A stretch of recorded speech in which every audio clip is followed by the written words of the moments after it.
새누리민주당 상임 고문인 이낙연 전 국무총리께서 우리 김문수 후보 지지를 위해서 이 자리에 오셨습니다.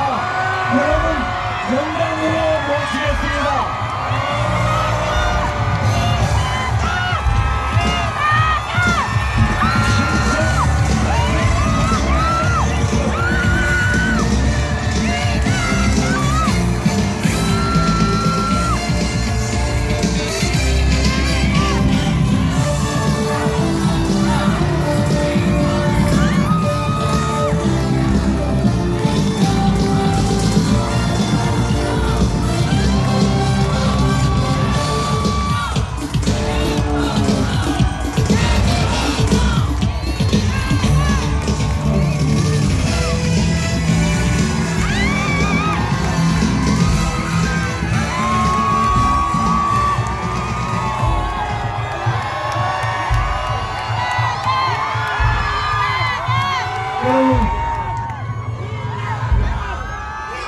이재명 대물 국제 국가를 막기 위해서 우리 새누리민주당 상임고문 전 국무총리 이낙연 총리께서 오셨습니다. 여러분 다시 한번 큰 박수 부탁드립니다.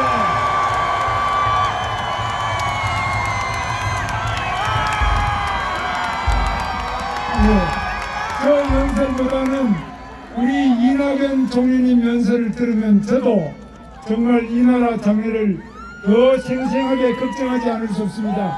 이낙연 총리님의 말씀을 청해 듣겠습니다.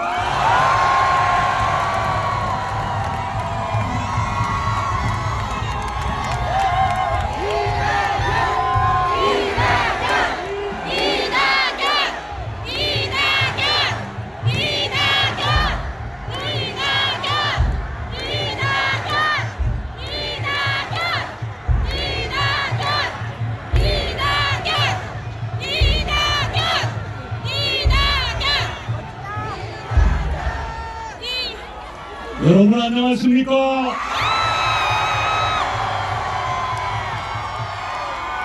이 자리에서 처음 뵙습니다.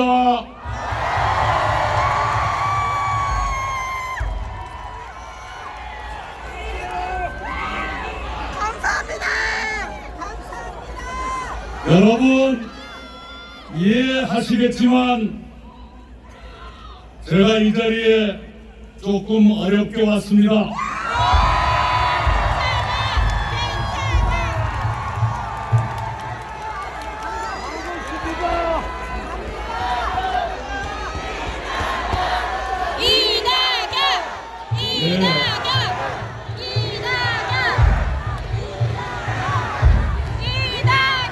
여기 있으니까 부르지 마세요.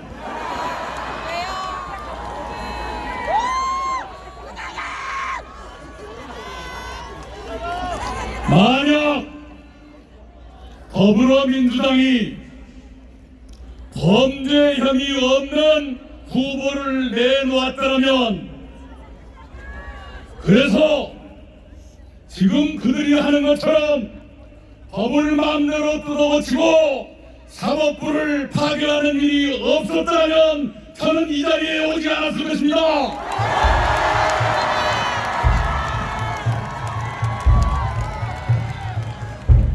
그러나 민주당은 12개 범죄 혐의를 하나도 해결하지 못한 후보를 내놓았고, 그 범죄 혐의를 모두 지우려고 법을 뜯어고치고 사법부를 무너뜨리기 때문에 제가 이 자리에 오지 않을 수 없었습니다.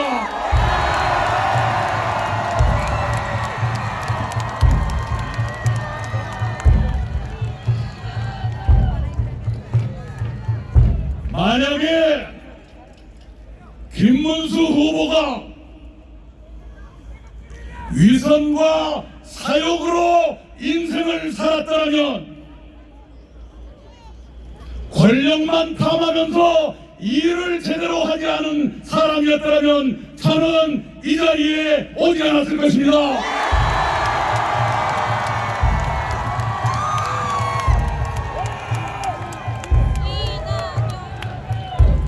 그러나 김문수 후보는 신념에 따라 가식 없이 살아왔고 권력을 탐하지 아니하고 서민과 같은 눈높이에서 일을 제대로 해온 사람이기 때문에 제가 이 자리에 왔습니다.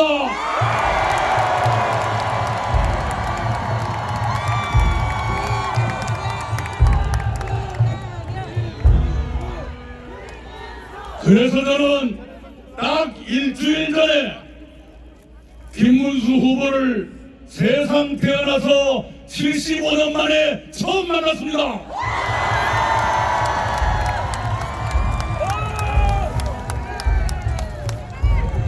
우리 두 사람은 대한민국의 운명에 대해서 많은 것을 공감했습니다. 이대로 가면 대한민국이 괴물 독재국가로 빠질 수 있다는 우려를 공유했습니다.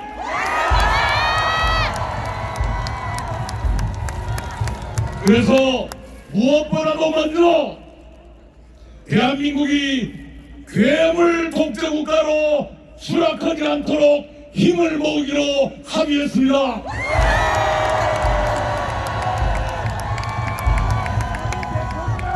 나아가 우리 두 사람은 국민 통합을 위해서 공동정부를 구성해 운영한다는 데 의견을 같이 했습니다.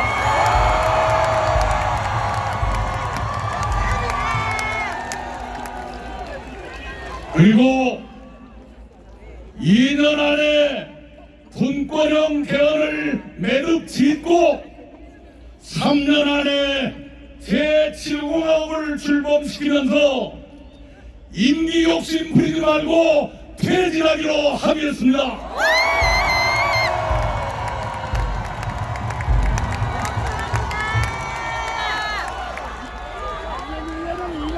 그러나 민주당은 임기를 줄일 생각이 아니라 늘릴 생각을 하고 있지 않습니까?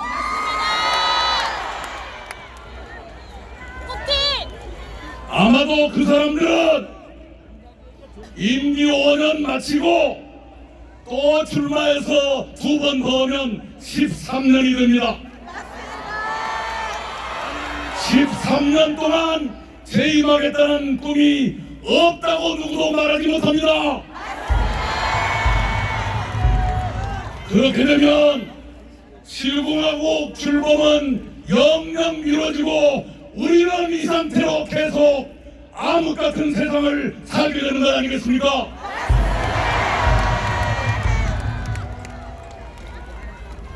오늘 저는 여러분께 10가지 질문을 드리고 여러분 답을 드린 다음에 내려가겠습니다. 첫 번째 질문입니다. 우리는 대한민국의 순탄한 발전을 위해서 빨리 개헌을 매듭짓고 임기를 3년 안에 끝내서 다음 대통령 선거를 총선과 동시 실시함으로써 지금 같은 임기 불일치에 따른 손실과 혼란을 없애고자 하는데 그렇게 하기 위해서 누구를 뽑아야 되겠습니까?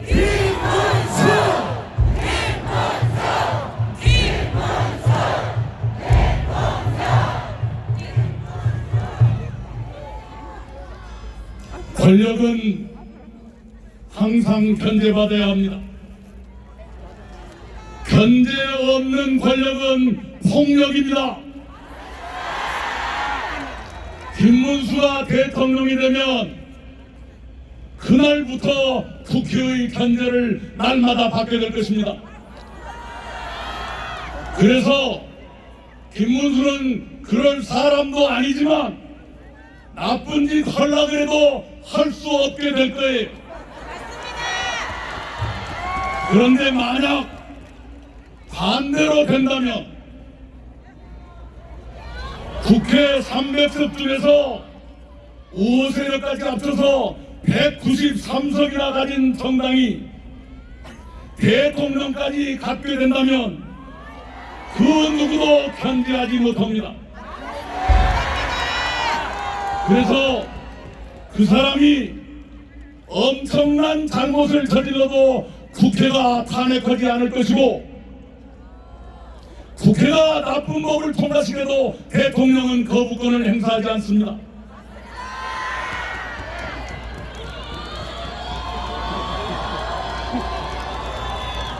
권력의 견제가 없으면 이런 불행이 생기는 겁니다. 여러분께 두 번째 질문 드립니다. 권력을 견제받게 하려면 누구를 뽑아야 됩니까?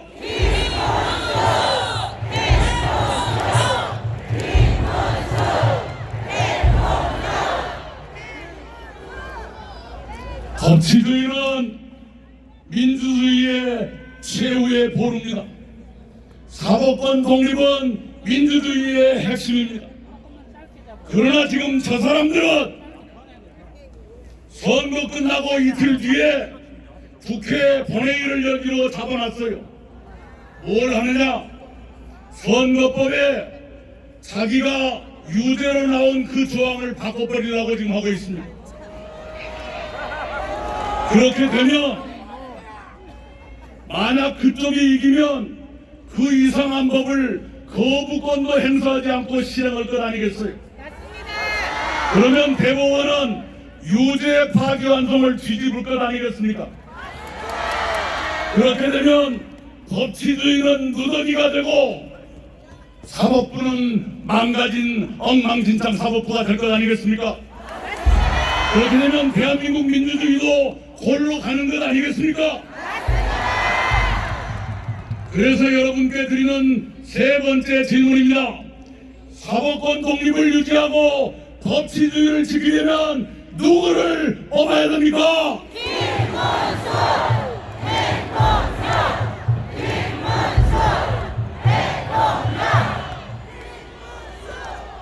이렇게 한 사람이 입법권, 행정권의 사법권까지 장악하고 언론과 시민사회까지 위축하게 된다면 그것을 괴물 독재국가라고 저는 부릅니다. 왜 그런 이상한 이름을 붙였느냐? 어느 책을 봐도 그런 나라가 없기 때문에 괴물이라고 제가 이름 붙였습니다. 이런 괴물 독재국가는 막아야 될 것 아닙니까? 네 번째 질문입니다. 괴물 독재 출현을 막으려면 누굴 뽑아야 됩니까?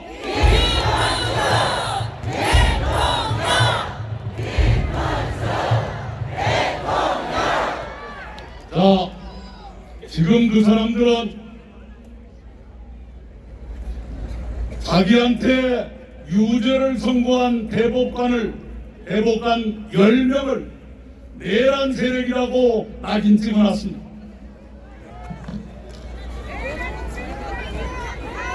이 국민의힘 국회의원들 중에도 형사처벌을 걱정해야 되는 사람이 나올지 몰라요. 계엄 해제 결의할 때 참가하지 않은 사람들을 처벌할 것 같이 이미 얘기를 하고 있지 않습니까? 이렇게 되면 대한민국은 지난 3년 동안 계속됐던 정치적 내전을 끊지 못하고 그 내전이 공수만 바꿔서 계속된다는 뜻이 아닙니까? 이런 내전은 빨리 종식해야 됩니다. 여러분께 드리는 5번째 질문입니다. 이런 내전을 빨리 종식시키려면 누구를 뽑아야 됩니까?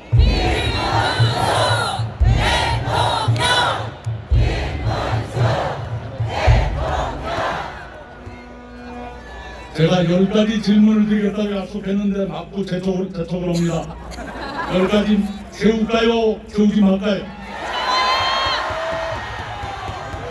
압축하겠습니다. 지금은 세계 질서가 급변하는 시대입니다. 지난 80년 동안 우리가 익숙하게 살아왔던 그 질서가 뒤집어지고 있습니다. 이런 급변 시기에는 대외 정책이 안정되고 일관성을 가져야 됩니다. 즉흥적인 실언으로 동맹의 신뢰를 잃는다든가 그러면 국가적인 낭패 아닙니까? 대외 정책이 안정되고 신뢰를 유지하려면 누구를 뽑아야 됩니까? 총리님, 지금 저희가 9시까지 마이크를 쓸 수밖에 없기 때문에 좋습니다. 잘못하면 우리 후보님 말씀도 못 듣습니다. 네. 죄송합니다. 아니 오라고 막 통사장할 때는 언제고. 네. 여러분이 용서해 주시면 아프게 살겠습니다. 7번째 질문입니다. 경제가 어렵습니다. 일관되고 신뢰받는 경제정책이 필요합니다. 즉흥적인 돈풀기 정책으로는 경제를 망가뜨리기 십상입니다. 내실 있는 경제정책 일관되게 추진하려면 누구를 뽑아야 됩니까?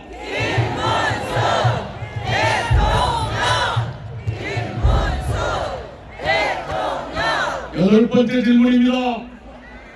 어떤 사람이 일을 제대로 할지 말지를 보려면 그 사람의 과거를 봐야 됩니다. 두 사람 모두 경기지사로 일했습니다.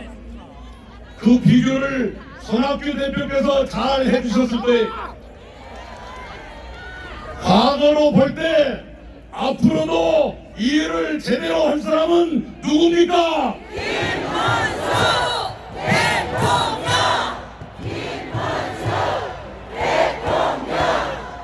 끝으로 아주 중요한 두 가지가 남았습니다.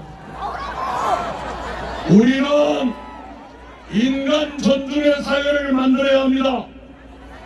그러려면 여성과 장애인을 포함한 사회적 약자들을 존중하고 배려해야 됩니다.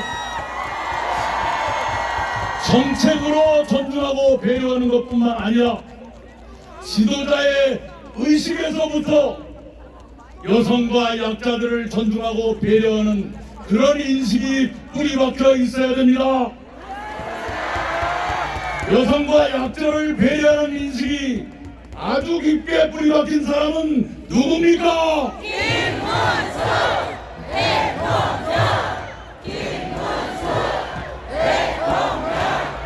네, 그리고 마지막 10번째 질문입니다. 우리는